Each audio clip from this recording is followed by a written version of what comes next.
Let's talk. Giles Brown. Nobody expects the Spanish Inquisition. And nobody knows what to expect when my next guest comes on, because he's becoming a regular feature where we're not pontificating about the Crusader states or 20-sided dice or whatever else. But this time, ladies and gentlemen, girls and boys, and whatever that is lurking in the corridor, I'm delighted to say that Jem is back with us. Jem, my worthy brother, my evil twin, my doppelganger, how the devil are you, sir? Giles, hello. Great to be back as always. How are the condensed histories going, by the way? They're condensing. What Yes? can I say? I recently fell down a rabbit hole. The hottest thing on Netflix right now is K-pop Demon Hunters, and I've managed to do an episode on K-pop Demon Hunters. That's a thing. Okay, let's not even we'll save that. That's a whole other conversation, Giles. Let's just save that. I even sent you over the Warhammer 4000 Baldric and Blackadder, which I thought you'd enjoy that one as well. Thank you very much. So, what are we looking at today, Jem? What is crossing the Jem radar, if you? What has been bleeping in the corner but heading towards the central axis? Well, I thought we were sort of behind the scenes. Yeah. Obviously, we started talking to each other because I write books, and I thought it might be interesting for your listeners to hear kind of like the bare truth, sort of like the naked reality that is the publishing world. Right, now, for those who don't know, you have done a few books in yours. How many have you published now, Jem? It gets complicated, about a dozen. But here's the thing. I've had some self-published products too, Right. some books too. And also I have ghostwritten a book as well, which obviously I can't tell you what that is because Right. that defeats the purpose of something that's ghostwritten. So I always describe myself as on the fringes of publishing because I don't have a literary agent, and I have done self-publishing as well as publishing, if you like. So you're going to get the unvarnished reality from me. Now, you see, the way I look at it, you have your publishing houses, which, if you like, to go back to our early conversations, are your heavy cavalry, okay? They are, they live by a chivalric code, they're thundering across the plains, and the shock of the publishing date, and it spreads chaos, and you get a bestseller. However, self-publishing, you're there, you're light cavalry, you've got your composite bow, and you're not engaging, and you're just firing away, on the social media, on your Patreon site, go on, check out my book there. Is that an analogy which you didn't think I was going to pull out, Jem, but there you go.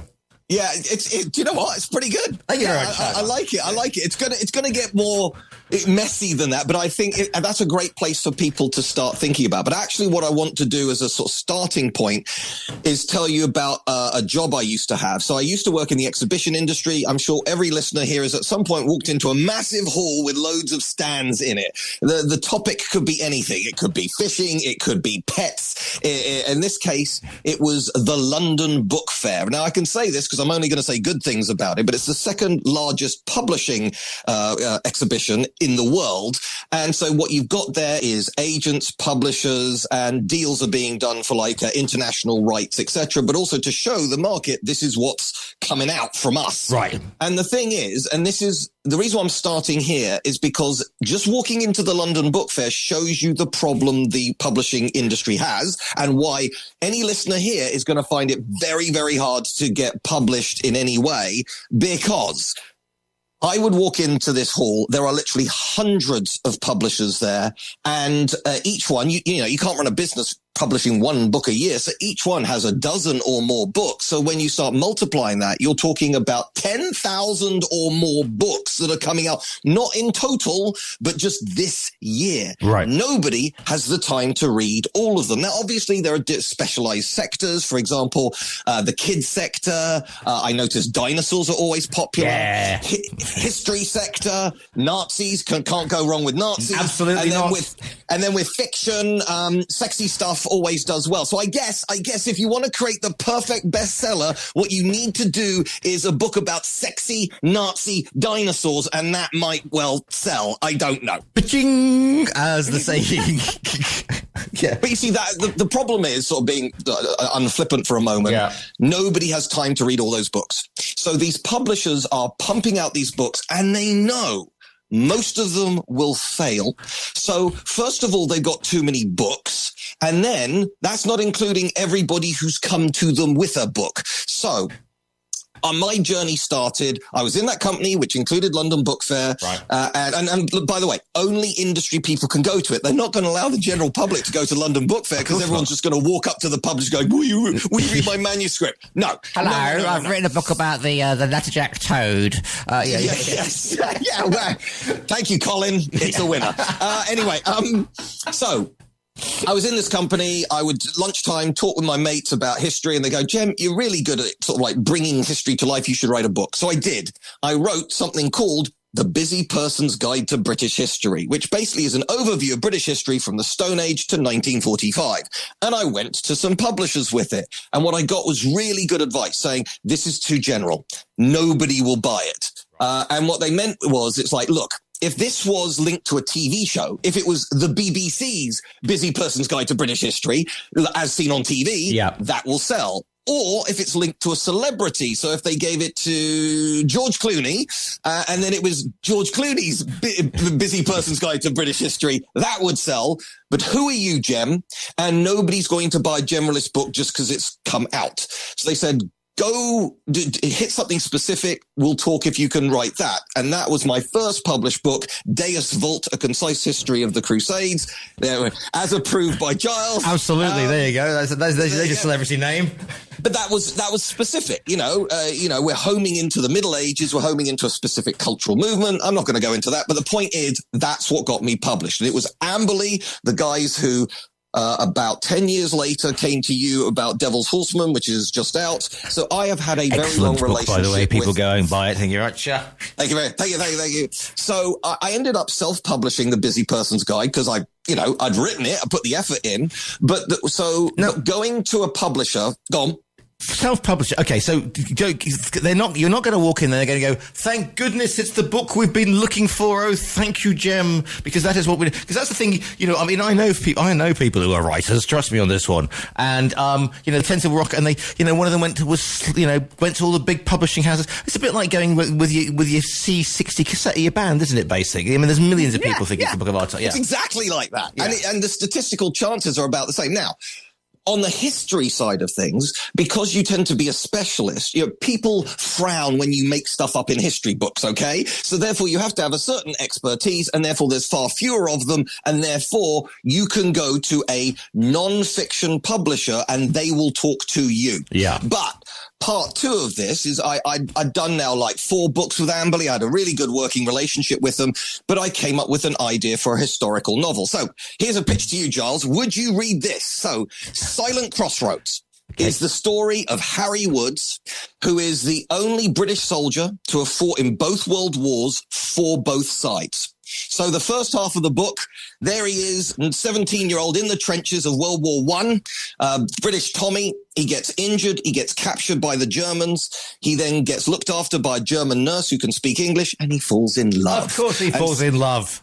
So cutting a long story short, to get out of the British POW camp, he's willing to join the German forces, but he will only fight the French because he doesn't want to fight the Brits. And so after World War I, he then settles down, starts having a family. And so you start seeing the rise of Nazism through the eyes of a foreigner, through somebody and through the family that he's married into. Some of them like what they're hearing. Some of them are deeply suspicious. So really, it's a way of sort of showing you how Hitler lured in Germany into doing what it did. Does that sound like a good story? You see, the thing is, Jem, my interest, one of my several, apart from the composite, the light composite bow, is the fact that my family, my grandfather was a Reverend Sergeant Major, who was in the Army of the Rhine, spent a long time in Germany. I am fascinated by the Reich in a good way. Yeah, okay, so not in that sort of, because my bookshelf gets some very strange looks, I can assure you, when people come around, but about how, so yes, that would, for me, that is my, anything that involves the rise to power of the National Socialists is always going to tick my boxes, Jem. And so the reason why it's called Silent Crossroads is by the end of it, we're at the end of World War II. He's back in the British Army. It's a whole thing. All right. It's a family drama, etc. But the reason why it's called Silent Crossroads is because throughout the book, he's making moral choices, and you get to see the consequences of those moral choices by the end of the book. Right. So I went to, I put my heart and soul into this. And here's the other thing. If you see a book and on the front of it, it's got, let's say, Stephen King. Yep. Everybody assumes Stephen King's the only person who's seen that book until I pick it up. That is absolutely not how publishing works. So the saying in the industry is your first draft is to get it done. The subsequent draft is to get it right. So here's the thing. I write the books. I then pay an editor myself. She's amazing. She's literally just retired. She then goes through the book and starts tearing it to pieces. She will, and please, if anybody's listening to this going, I'm brilliant at English, I can edit myself. I am an artist. This is my work. No, it doesn't work because you know what you're trying to say. You fail to miss the fact that you've left out an and in the sentence or a therefore later on because you're reading ahead. You're skipping bits. You need somebody who's never read this before to go in cold and to start tearing it to pieces in a constructive way. Yep. So she has been involved with every single one of my published books, but she's also been involved in all of my self-published stuff too. When I used to work as a journalist in London on magazines or whatever, I used to be a freelance, and I used to be brought in to do exactly that, and I was known as Attila the Sub. There we go. So the editor will have a look at it, but then once I present the manuscript to the publisher, they will have their own editors look at it because there's a house style. Yeah. It could be that, Jem, you're using too much fruity language here. We can't. That's not how we roll. Okay, fair enough. So basically, by the time you see a book by Stephen King or whoever, there's probably been 4 people who've really leaned hard into it. Now, admittedly, with the likes of J.K. Rowling or Stephen King, they're famous enough that they will probably tell the house editor to shut up because I'm the big dog. There may be an element of that, and certainly with the later Harry Potter books, when they're over 1,000 pages long for kids, clearly an editor needed to have got in there, but they were kept away. But anyway, so the point is, I had this thing ready to go with my publisher, this historical novel, and I went to Amberley, and they went, Jem, that's great. Thank you so much for this. Not our market. And I went, what? It's like, well, I give you all the books. We got a relationship. And they went, no. It's a totally different market, the fiction market to the history or non-fiction market. We can't help you. We can't get this into a bookstore. You have to talk to totally different people to get this out. Oops. So you now need to speak to other publishers, and they are the ones who will not speak to the general public. You need representation. And this is where we get the term literary agent. Ooh, go on then. I'm thinking somebody flouncing around with a lot of bohemian style things, Yeah, pretty much nailed that. Yeah. Yeah, thank you. And so here's the thing. Going back to that London book fair, you have 10,000 or more books produced every year, and that's just in English, by the way. So there are just too many books out there. So these literary agents, they represent writers, and it may be somebody. I mean, you would hate to be the literary agent of George R.R. Martin because his books sell, but he only makes one every 10 years. You can't earn a living off of that. But then. Secondly, they are just swamped with people going, I've written the Natterjack Toad one or whatever. Yes. And so they aren't looking for reasons to say yes. They're looking for reasons to say no. And they've got to follow the current trends as well. What's hot at the moment? It's like, if Alistair MacLean was to write a book today, he was a super hot thriller writer in the 60s and 70s. Yep.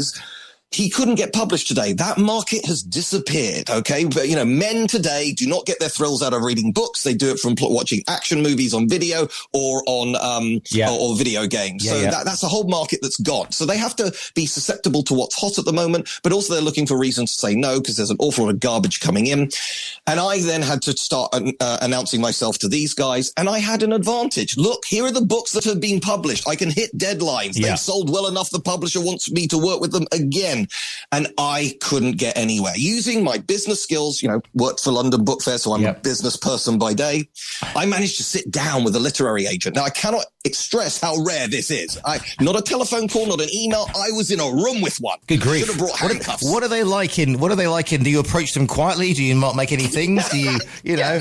You don't make a sudden move. Exactly. And drink coffee. Anyway, no, but the point is, I will never forget what she said. She said, "You can write." Good. Quality. I want to think I'm producing quality. And she said, "And this is a commercial idea." Excellent. I'd love to sell more than 2 of these copies. But she then added, "But I'm just not in love with it enough to take it any further."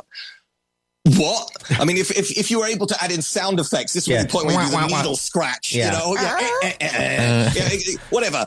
And it's like, but I'm not asking you to marry it. I'm asking you to sell it. And if you think it can sell, at least have a consensual fling with it, Jem. At least, Yeah, exactly. You can look back and remember it fondly. That weekend in Paris, for example.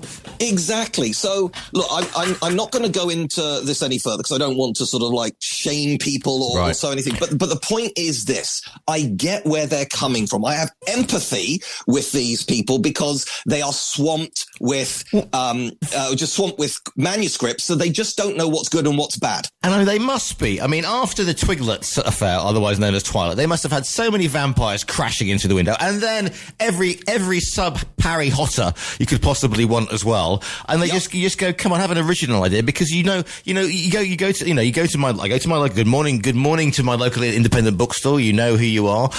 And Alicia, and you go and the young adult fiction, you can't move. Now, I've got nothing about having fantasies in there, trust me, but for a period there, this is how we are mates, mate. But, you go in there and everything was a wizard, and it was like, oh yeah, okay, here we go, Harry, sub Harry Potter. So you got to have some sympathy with them as well.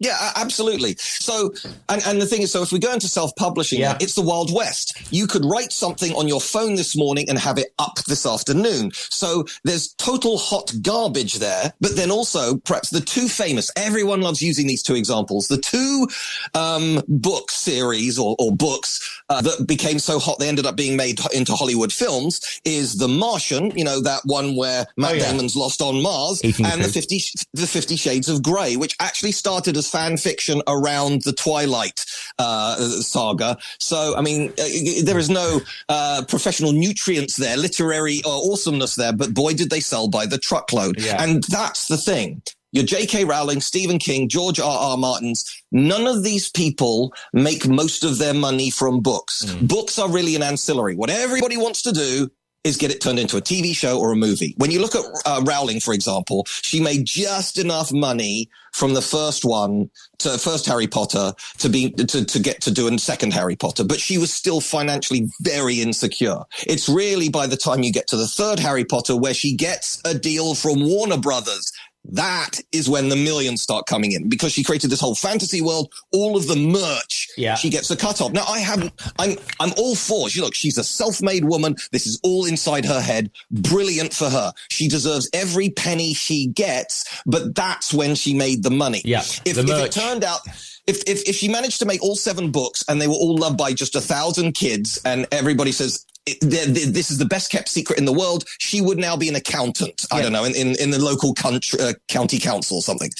But it's interesting you say about a Song of Fire and Ice, otherwise known as Game of Thrones, because the problem with that is that he got so he produces a book every 10 years, and it was such a roaring success on the actual as the TV series that they were running out of material, and that's why you can argue that Game of Thrones basically falls off a cliff. The first couple of series are absolutely brilliant, and the end is basically a West End musical. The music, but yeah, exactly. I hear you on that. And, when people argue who's better, George R.R. Martin or J.R.R. Tolkien, come on. I think the best retort to that is Tolkien finished the story. Exactly. And then mic drop at that point. Yeah. But this shows you that, so basically the literary agents are swamped. They're trying to second guess what trends the publishers are trying to follow. The publishers are trying to, and this thing, every time a book is launched, this could be the biggest thing ever, or it could go, nobody will buy it. It may be great, but nobody will buy it. And nobody knows until it goes out there. So I've got a friend, again, not going to name names or anything like that because I don't want to sort of get anybody in trouble, but they had a book that was selling quite well. They were through a pretty major publisher and it was doing all right. But then it basically was written by two people. One of those people went on to TV and then book sales started going up. Yeah. And it's that point the publisher started putting money behind it. You would think it's sort of like they will put money behind every book because they want every book to sell. They don't have enough money to do that. So they try and pick the winners. Or if something by accident catches fire, like my friend's book did, now we'll push money into that. And indeed, it got onto the bestseller list. So well done them. But that's the problem. If you're expecting your publisher to do lots of promotion for you, they're actually expecting, I mean, literally, I have been asked, how many Instagram followers do you have? How many Twitter followers do you have? Because they're hoping you can do it for them. Now, Ambly's a little bit different. Like I said, they literally have a PR department that got us in conversation, which is why we are now talking about this. Exactly. Love Ambly. Exactly. Ambly, what would we? Hello, Ambly. Thank you so much. Look what you've created. Yes, but Ambly, they've got limited budgets, so they know they can't promote every single book they come out with. So going back to anybody listening, going, but I've got a book inside me. You do you write. But the weird thing is, if you write your book, you need to be realistic about it. If you're a painter and you do it for therapeutic purposes, you don't think it's going to hang in the National Gallery in London, okay? Yeah. You know that's not going to happen. But pretty much everybody who writes a book kind of expects it to get published. Absolutely. And statistically, that's not going to happen. Also, the size of the prize. So here we go. Here's a quick game to play. Everybody, I know people don't like dead time on radio, but I'm going to pause for a second. But here's the thing. I am spending £15. You buy one of my books for £15. How much of that do I get? So, I've written the book. I've come up with the idea, but the publisher has to publish it and distribute it. Obviously, the local bookstore has to sell a bit of it. How much of that £15 do I get? £2. £2 we're going for. That's not a lot of money, is it, people? But it's less than that. It's 8%. No. It's £1.20. So I have to sell thousands of books. The way you said thousands there, Jem, was worth it in the end. Yeah, thousands of books to just cover my mortgage. I do not earn enough money from my books to earn a living. That's why I am a business person by day, a writer by night. I have monetized my hobby, and that's what 99.99999% of writers do. Yeah, people talk about Rowling or King or Martin. They are the exception to the rule. If you think about it, how many books sell well, but they're from a famous person? So even they have another job about. Danny Dyer's book on the 20th century avant-garde movement. Exactly. Danny Dyer's Busy Person's Guide to British History. I can give that to. And ironically, the book that I mentioned this briefly at the beginning, the book I made most money from is when I ghost wrote, because it's a job. I don't get my name on the front cover. So they paid me an upfront fee to do it. I get a little cut from the upfront fee to do it, upfront fee on completion, and then a little cut of it moving forward. When you ghost write, did you actually meet the person, or were you given the wrong? Okay, and and to be fair to the person I ghost wrote for, they recognized I did such a great job of pulling so much their data together to turn it into a book. He said, you really should be on the front cover. But the publisher turned around and went, sorry, no, we're paying you to be a ghostwriter. So hey ho, that's the way it goes. So I won't do it again, but it did pay. Yeah, well, therefore, you got to make, when somebody used to say to me, what sort of writer do you want to be? Or, when I was trying to be an actor, what sort of actor do you want to be? I want to be a working one. I don't want to be Shakespeare. I want to be one who actually works. And I once had a woman came up to me once, a very beautiful young lady who I ended up going out with for a while. And she was a writer as well. And she said, I hear you're Giles Brown. I'm a writer, but I'm not like you. I'm a proper writer. She said, I was like, listen, I have written for the Times, the whatever, and so therefore there is this whole strata, isn't there, of I'm going to go away and fill my pockets full of stones like a la Virginia Woolf and wander into the Thames. It's like, just get the bloody thing written, eh? Yeah, absolutely. And the thing is, on that point, because I've written books, that's led to some of the history magazines saying to me, could you write a version of that in 2,000 words? Or, I do sometimes paid for history talks online. So, I'll be honest with you, probably over a year, I earn maybe 12 to 1,400 pounds. So that's enough for a family away in the Cotswolds for a week in a self-catering cottage. Thank you, publishing industry. But no, that's not a career. Right then. So I'm going to run out of time, as we always do, James, because I've got to put an ad break in before we finish. I just had a thought. So what we've basically, it was dinosaurs, sexy, and Nazis, yeah? So I've come up with 50 shades of fascist velociraptor. What do you think? Yes.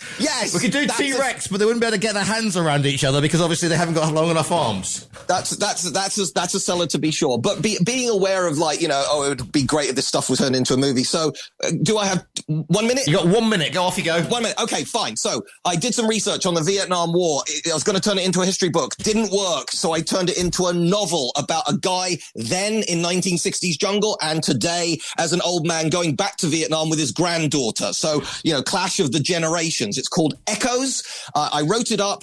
I knew it wasn't going to get published, so I self-published it. But using my business skills, I always thought if this was turned into a movie, the old guy could be Sylvester Stallone, sort of saying goodbye to his Rambo persona like Clint Eastwood did to his cowboys in Unforgiven. So I managed to get a copy of that book to Stallone's house. I don't know if he ever read it. I never heard anything about, but I'm so proud that my book, Echoes, if you want to know about, like, Vietnam, it's got real facts in it, but also it's a good story. That's Echoes. That's my second history specialist subject. You so-and-so. Right, we're going to talk Vietnam next time right there, dude. That's the next one done. Absolutely believe it. Where can people... Jem, we got 10 seconds. Where can people find you online? I'm at Jem Duducu on X and Blue Sky and Condensed Histories podcast.